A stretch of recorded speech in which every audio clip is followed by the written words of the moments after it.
Dr. Benjamin Hardy has a great book that if you haven't read, I recommend you go find it and you read it or get the audio version. It's all good. But it's called Personality Isn't Permanent. I actually got that book as a gift when I joined a mentorship program a couple years ago. And I hadn't really given it much thought until recently. I started thinking about what I was like as a kid versus what I am like now.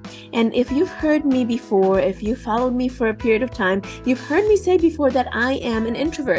That left to my own devices, I will stay in a corner just observing everybody and not interacting with anybody.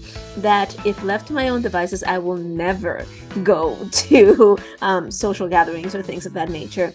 And that when I do, I end up needing a lot of me time, a lot of alone time in order to recover from the time I spend and the energy I expend trying to be social and trying to connect with people. Not that I can't do it, not that I don't like people. It's just something in me that holds me back that I've always labeled introversion. But then I started to think, as I was looking at that book again for a training that I was doing, I was referencing it, and I started to think about again what I was like when I was a little kid. And I was that little kid that would put on shows for my entire family. I would grab my cousin, poor dude, and I would make him dance Saturday Night Fever moves with me in the middle of the living room or in the middle of the carport for all the adults to see. And I craved and thrived in the attention and in the applauses and in the oogling and guggling and in the people laughing as a result of what we were doing. And I loved that attention. And then I started to think about what happened. Why did I move from being this kid that loved the attention, that loved being around people? I was the kind of kid that would enter adult conversations and talk just like they talked. Like that was one thing that a lot of people commented on when I was little.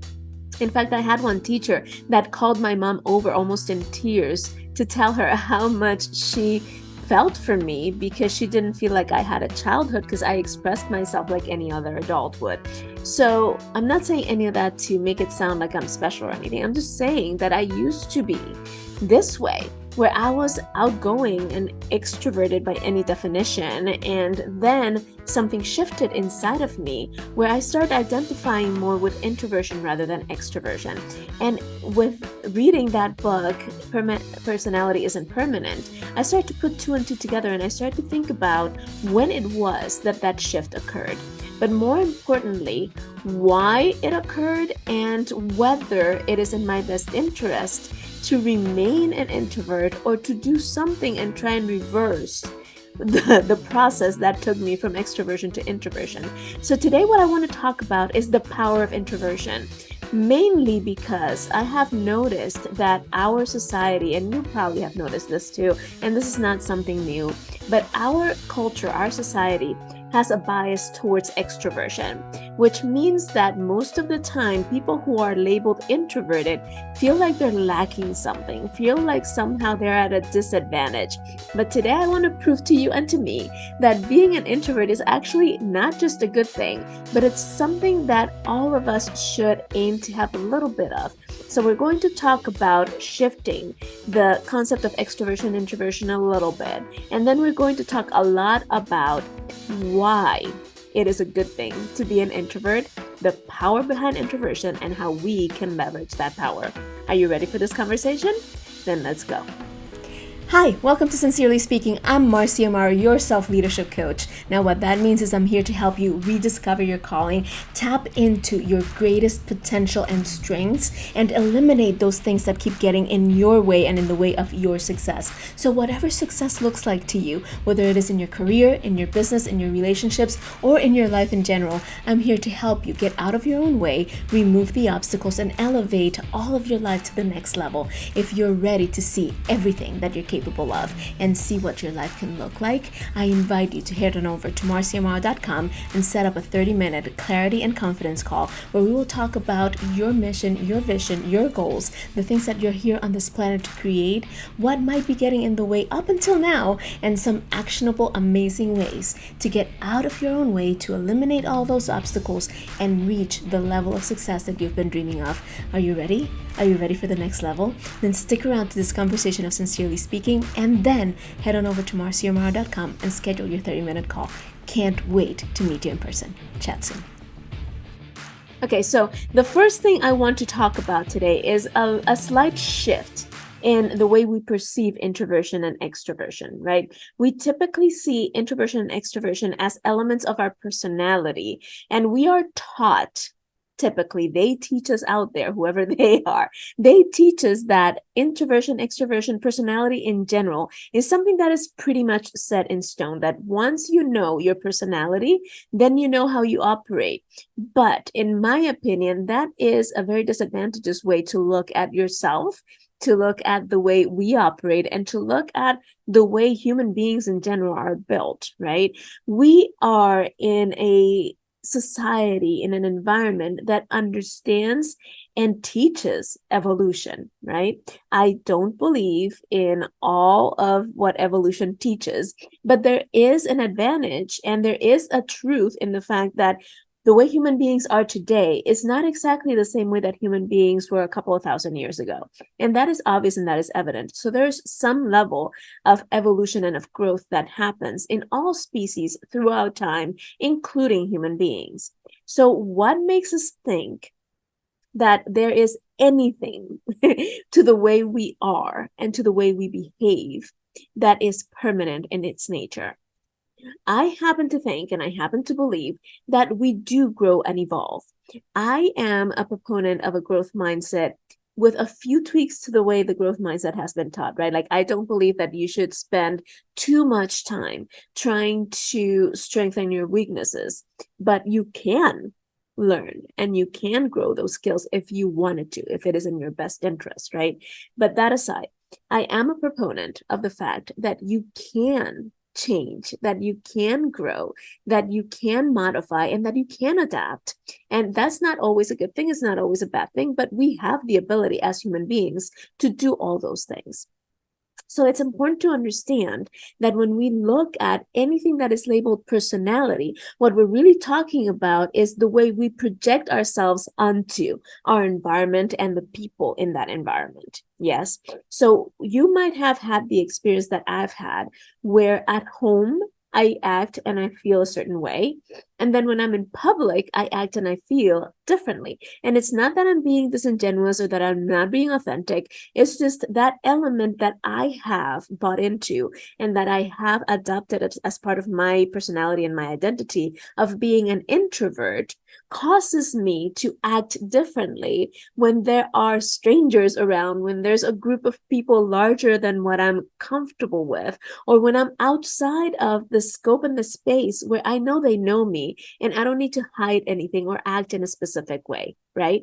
So there's a difference in the way we act in different scenarios. Not only that, when I'm interacting with clients, it's a different approach than when I'm interacting, say, with a mentor, or say with my husband, or say with someone else who might be either someone that I consider an authority or someone that I respect, right? Or someone that for whatever reason I want to impress in some way, right? There's a difference in the way that you interact with different people depending on the environment and the circumstance. Yes. So personality, the first tweak I want to make is understanding that while you might be leaning towards a certain aspect of personality, right? Like most personality tests give you quadrants or dichotomies, right? Like you're either introvert or extrovert. You know what I mean? So they give you these things that you pin against each other and you compare yourself to those other areas and you determine based on the questions or whatever tool it is that they use that you lean more towards one than the others. Right. But when we look at the way personality is executed or the way personality is activated, it is very much something that depends on the way we want to be perceived by the people who are around us. Make sense so far? So the way I'm defining personality in general is how you project yourself into the environment, how you show up in a space. And then, therefore, as a result of the way you show up or the way you project yourself, the people in that environment are going to perceive you a certain way, right? So just to give you a quick, for instance, when I am entering a room as a professor or a teacher or a trainer, when I'm in there to teach, I turn on my outgoing and I turn on my love for people and I turn on my elements of charisma, which is a conversation for a different time. But I turn these things on and I start greeting people, welcoming people, interacting with them differently. I become this person that can be even a little bit humorous at times when in reality, that's not me most of the time, right? But I become this person that can be magnetic and attractive to the people that are entering the room because it's my room. I own it. I'm in charge of it. And so I approach it slightly differently, or actually quite a bit differently, than I do when I enter a room as a student or somebody who's about to receive the training. So when it's somebody else's room, I come in as my introverted personality, not on purpose, it's just the way it is, right? So I go in there to listen, to receive, to observe, to pay attention to the little details of my surroundings, to not be the center of attention, but instead to pay attention to the person or the people in charge.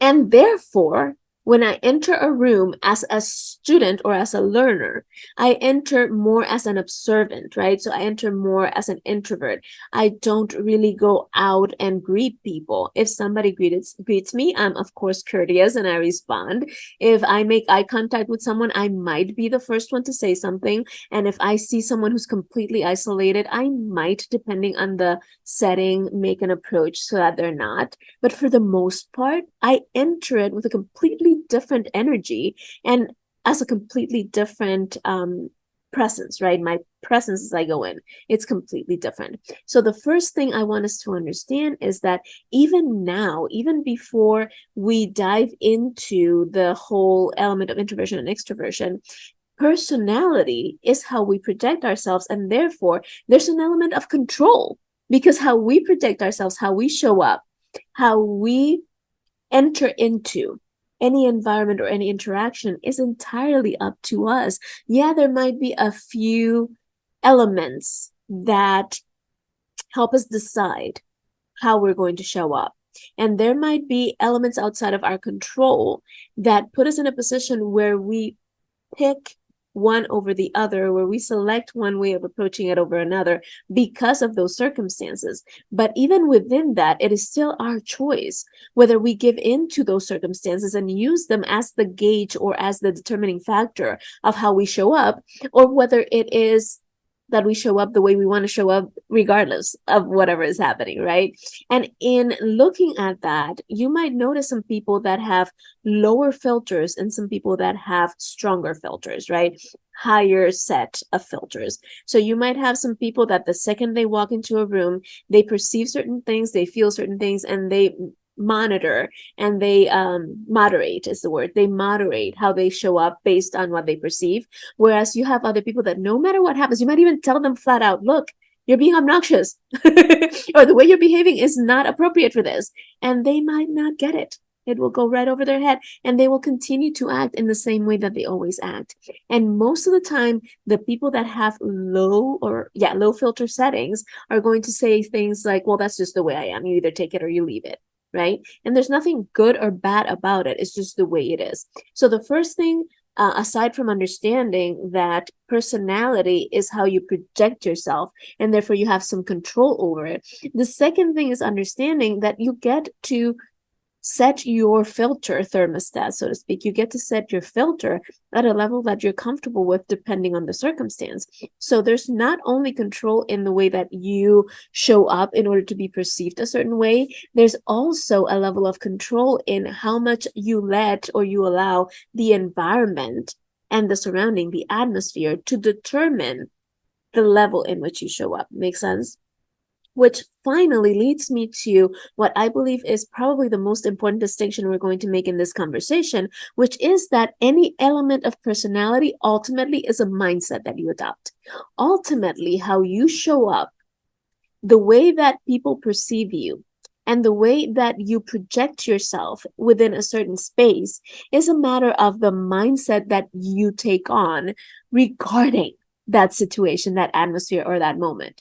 right? So you might decide that this is a moment that is make or break for me, that I'm about to enter into this meeting, and this is going to either make my business or break my business, break my bank account or make my life possible the way I want it to be made or not. And then you're going to enter that space with a different energy, and you're going to make your decisions on how you show up based on the mindset that you put on at that time.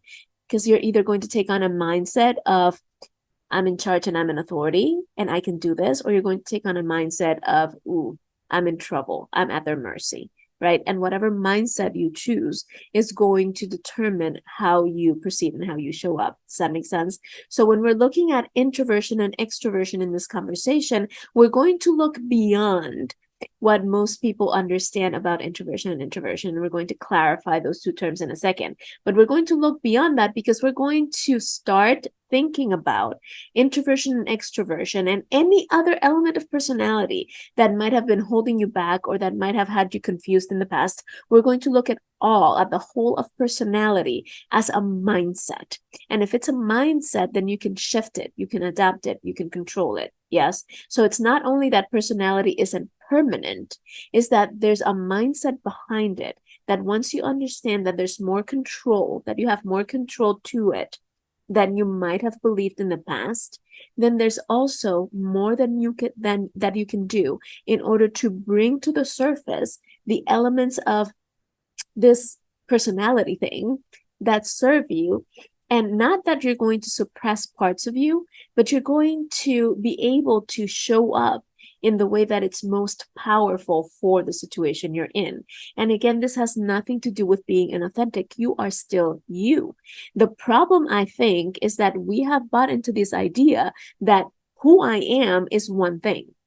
That if I am going to be authentic, I am going to show up exactly the same all the time, regardless. And that's not necessarily the case, because like I've said 1.5 million times, we operate under different roles.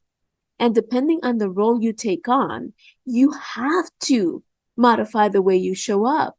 You can't show up for your 3-year-old child the same way that you show up for your 35-year-old employee. You can't show up the same way to your spouse of 10, 15 years than you would to someone on the first date.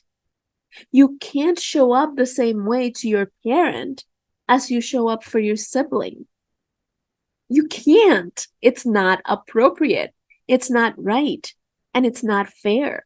It's like I always tell my kids, I love them the same amount, but I love them differently because they're different people. My youngest daughter is all cuddles and touchy-feely physical affection. My oldest hates being touched if it's not absolutely necessary. So if I went around hugging and loving on my oldest daughter the way I do on my youngest in the same way, she would feel uncomfortable and it wouldn't work. But if I went around just giving words of affirmation and acts of service to my youngest one, she would feel unloved and neglected because she needs that touchy-feely stuff, right? So that's the point I'm trying to make. While we are one individual, and while there are elements to who we are that are the essence of who we are, and we will talk more about that in another episode, right? How do you get to the core of the essence of who you are so you can show up more authentically? But right now, the conversation is around the fact that there are pieces of who we are that are more malleable than we want to admit, that are more under our control than we want to admit, and that are by no means permanent or determining of the way in which you show up, right? And introversion and extroversion is one of those. So I don't feel like I need to spend too much time talking about extroversion and the parts of extroversion that are powerful and that are positive and that we should strive to build, right? Because like I said, our society, our culture has a bias towards extroversion. So we are taught from day one, you need to be kind to other people. Go and say hello. Don't be so shy. Go out there and make friends, right? All of those things that we're taught from day one have a lot to do with pushing us towards extroversion, which is part of the reason why introverts usually feel like they've been dealt a bad hand. right? Like they have something wrong with them almost, like they're at a disadvantage because they don't, these elements of extroversion might not come so naturally to them. Yes. So while we do have, I believe, more of a leaning towards, right? More of a propensity towards being either extroverted or extroverted. Like I said before, it's more of a mindset that we can work with and that we can shift. And so in extroversion, we are the more outgoing version of ourselves. We are the more assertive version of ourselves. We go out there and we say what we're thinking. We express ourselves more openly. We allow ourselves to be seen and to be heard by others. And in fact, we demand on occasion being seen and heard.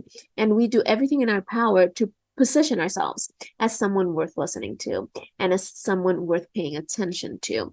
And therefore, extroverts tend to feed off of those reactions from people, right? That attention, that being able to own a room, that fuels and feeds the extroversion part of us, right? Whatever that might be. And we all have elements of that. Think about you and your spouse. Think about you and your kids. Think about you and your best friends or your closest group of people. You tend to want to be more the center of attention there. You tend to draw more attention to what you want to say. You want to be validated by them. You want to be heard by them. And therefore you speak up more assertively. And therefore you do all these other things, right? So we all have elements of that. But then introversion tends to be seen as the one that hides more, the one that is shy, the one that sits in the corner, the one that is fueled by silence and alone time, the one that is depleted by being in large groups of people, the one that has the quieter demeanor, that is not as assertive, that doesn't really stand out or advocate for themselves as much, right? That's what tends to be seen as the introversion, which is why most of the time it's seen as the less ideal option here. But we're going to go straight into the gift of introversion and the things that, the advantages of honing into that introverted side. And I have some notes because I want to make sure that I don't miss anything. So I don't usually do this, but I'll be looking down a little bit. So the first one is, when we are operating from an introverted mindset, we are activating our observation skills. Introversion leads to observation. Introversion leads to observation. When you're an introvert or when you're operating from an introverted mindset or energy, you are observing and looking to find clues in everything more than you're looking to contribute or to add to the environment. So the introvert might sit in a corner, might be in the middle of the group, might be anywhere in the room, but their focus is not on attracting attention, but on paying attention. And so the observation becomes really keen. It becomes really in tuned. And therefore, introversion leads to keener observation and leads to you being able to read the room better, faster, and more effectively. So that's one of the biggest advantages of introversion, is that it elevates our level of observation. Right? The second advantage to introversion is listening mastery. As part of the observation that we elevate when we are in introversion energy, we also elevate how we listen. Because again, we are no longer looking to or focused on us and bringing attention to us or on what we are going to say or how we are going to sound smart. We are looking to grab onto every little nugget that is passed in our direction, to really pay attention to what is being said, how it's being said, and why it's being said. And not only does that lead to us being seen as great conversationalists, believe it or not, but it also leads to asking better questions. And so the observation is elevated, the listening is elevated, and as a result, we appear as better conversationalists and we ask better questions, which leads to even greater and deeper understanding, right? And the final advantage, I mean, there's many, but when you are operating from an introverted mindset, that means that you elevate your awareness of yourself and how you're showing up. It leads to greater awareness, to greater understanding of you and how you're showing up, and therefore to greater self-mastery, because now you see how you're showing up. Now you're more aware of what you're doing and what you're saying and when you're saying it, and therefore you are more judicious and more cautious about when you speak up and what you say when you speak up, right? So not only is introversion good in the sense that it doesn't require as much energy output when you're in a group, right? You're not trying to be the center of attention. You're not trying to look cool. You're not trying to attract or magnetize anything or anybody. You're simply allowing yourself space to take on and take in the environment, to observe carefully, to listen carefully, to ask better questions, to keep the ball on the other person's court, which leads to you being seen as a great conversationalist. But now you're becoming more aware of the things that you usually did to avoid that discomfort, because it can feel a little uncomfortable at first, right? Or if the things that you did to show up the way you expected other people to show up, right? So who you are, the version of you that other people anticipated or expected. And you're no longer a prisoner or prey to having to act in a way that other people expect you to act, right? So if we're going to elevate our level of introversion, to take advantage of these amazing things that happen as a result, there's 3 things that we can work on in order to elevate our introversion and to leverage it if it is what we identify with the most, right? Like, we're not all of a sudden going to say, oh, I'm no longer an extrovert, I am now an introvert, right? But there are moments in which activating your introversion mindset is going to be beneficial. Imagine, for example, you are new to a job, or you are going into a new networking experience, and you go all blazing, right? All powers blazing. You go in there to take over, to make the room yours. It might not be the best energy to bring in. So you might want to pull out your introversion mindset, your introverted self, and play with that a little bit.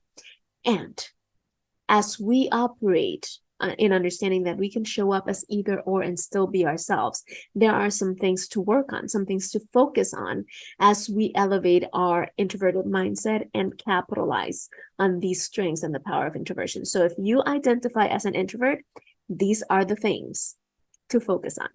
If you identify more as an extrovert, and that is your typical energy, right? Like, my sister is so typically extroverted, is not even funny, but there are moments when she needs to be alone too, and when she needs all these things. So these are the things that we're going to be working on and focusing on, yes, in order to operate more from an introverted perspective than an extroverted. So the first one is focus on strengths and avoid comparisons. Focus on strengths and avoid comparisons. There's nothing that you have to be. I'll say that again. There is nothing that you have to be. And that is the element of authenticity, right?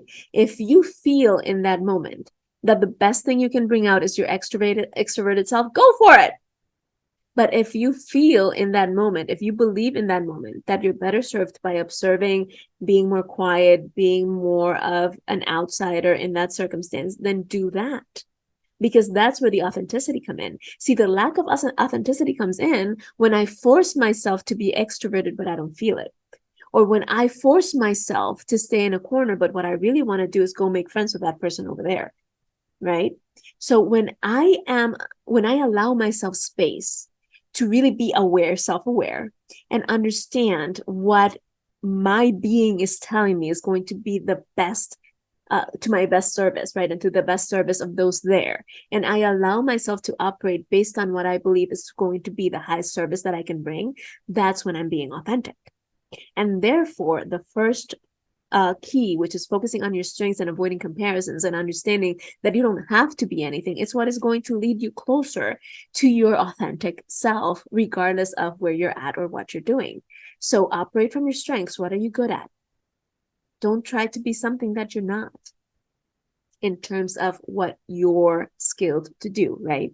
Don't try to be the expert at something that you're not the expert at. And stop comparing yourself to what everybody else is doing. Just because everybody else is going over there and grabbing food and sitting in a corner, if you're not hungry, don't go grab food. Find somebody else to talk to that is not grabbing food, or go sit with them and say, no, I'm not eating, fine, but go ahead and eat. It doesn't make me uncomfortable. It's all good, right? So operate from your strengths. The second one is leverage the power of questions. And I already kind of hinted at that, but when you are in observation mode, when you are operating from an introverted mind, your best friend is asking keen questions, because that puts the ball back in their court. That makes them the focus. That makes it so that they are the ones who are going to be talking and who are going to be thinking about how to sound clever, do whatever it is that people think they need to do when they're asked a question. So you ask the questions. The one who asks the questions has a lot of the power too, right? So learn to ask keen questions. Learn to really hear and pay attention to whatever it is that is being said, so that you can ask the best questions possible. And then finally, give yourself space and compassion, which is something that is so hard for us to do. We're so hard on ourselves, aren't we? And it makes absolutely no sense to me why we do this, but we are. So how do you do this when talking about introversion and extroversion? First, set yourself goals and celebrate. So here's what I mean by that. When I first started networking, it was really hard for me because I operated mostly from this introverted mindset when it came to new groups and networking. So what I did was I set myself a goal. For my first networking event, I set myself the goal that I would meet at least one person that I felt I really connected with, right? So my entire goal was to meet one person. Once I met that one person, I was free to go if I felt like I needed to. I was free to get out of there and still celebrate that I did that I made one connection. The second time I went to a networking event, I was feeling a little bit more bold, and I understood that I needed to test myself and challenge myself. So my second networking event goal was to shake everybody's hand, to make sure that I shook everybody's hand who was in there before I left. And I did it.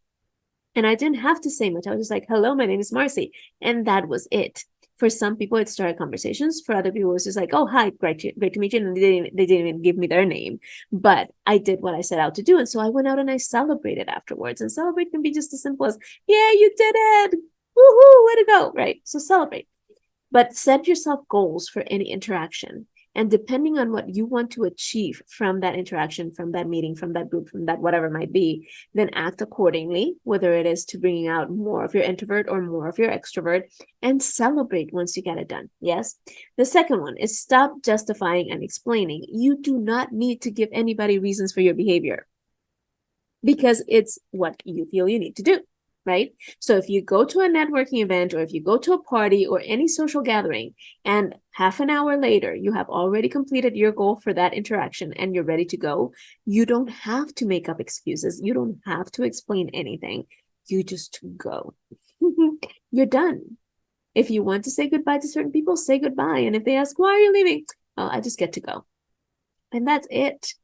You don't need to make any excuses. You don't need to give any justification. You just are the way you are. If you're suddenly tapping into more of your introvert, whether it is that you've been forcing yourself to act extroverted when you are in a group, or whether it is that you are an extrovert, but you're seeing value to adding a little bit more introversion to your interactions, and somebody points out, you're acting differently. What's up? No need for explanation or justification. You say, no, nothing. I'm just observing today. Or, no, it's fine, right? Everything's good. No worries. You don't need to explain. You don't need to justify. People are going to comment, criticize, and judge anyway. So let them. Don't give them any explanations unless you really feel like you want to. And then finally, learn to receive and recharge. Learn to receive and recharge. And here's what I mean by that. We are conditioned to think, which is why extroversion is elevated so much, or one of the reasons why. We are conditioned to think that whenever we enter a group, we have to bring something. We have to give our attention, give our focus, give our speech, give our expertise, give our value, and all that is well and good. But there are moments to give and there are moments to receive. And most of us are so bad at receiving. So when someone is giving you a compliment, a thank you is enough. When someone is teaching you something, take the time to pay attention and learn it. Don't try to add anything to it, right? And figure out the best way for you to recharge, and go do that as often as you can.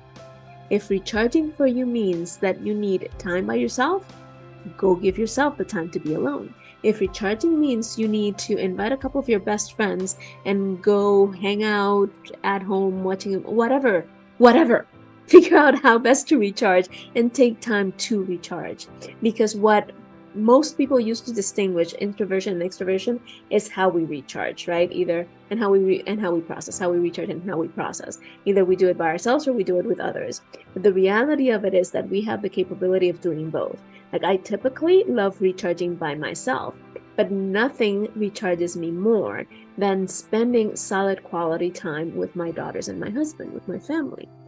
And that's with people, right?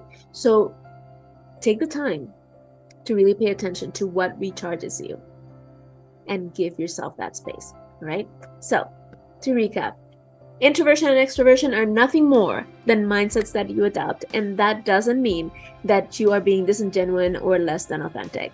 You can select certain moments in which you're more introverted and certain moments in which you're more extroverted, depending on what best is going to serve you. Remember that personality is not permanent and that you have more control over the way you are perceived by others than you might have thought before. So go out there and be your absolute best self, understanding that that might change from set of circumstances to set of circumstances, from environment to environment. In other words, be the coffee. You know that story, right? I don't have time for it right now, but I do have a post on Instagram that explains it, so you can go back and look at it. But be the coffee. Yes. Be the thermostat, not the be the thermostat, not the I'm drawing completely a blank, but you know what I mean. Be the thermostat, not the thermometer. That's the word. It's crazy when that happens. Anyway, I hope you have found value in today's conversation. If you have, shared with someone that you love, and don't forget to join me next week here on Sincerely Speaking. Chat soon. Bye. I hope you have found as much value and impact in this conversation as we found in creating it for you. If you have, then go ahead and share this with someone else in your life that you know might find it valuable. And in the meantime, don't forget about my offer to head on over to marciamaro.com and schedule your free 30-minute clarity and confidence call. We will talk through all your dreams, all your plans, all your goals, the things that might be getting in the way. And if it makes sense for both of us, I might invite you to join me in one of my programs or one of my coaching packages, but there's no obligation, and I promise you that this will be the best 30 minutes you've spent in a long, long time. So again, head on over to marciamaro.com, set up that time to chat, and I will see you on the other side. And in the meantime, share, subscribe, like, and I will see you next week here on Sincerely Speaking. Thank you.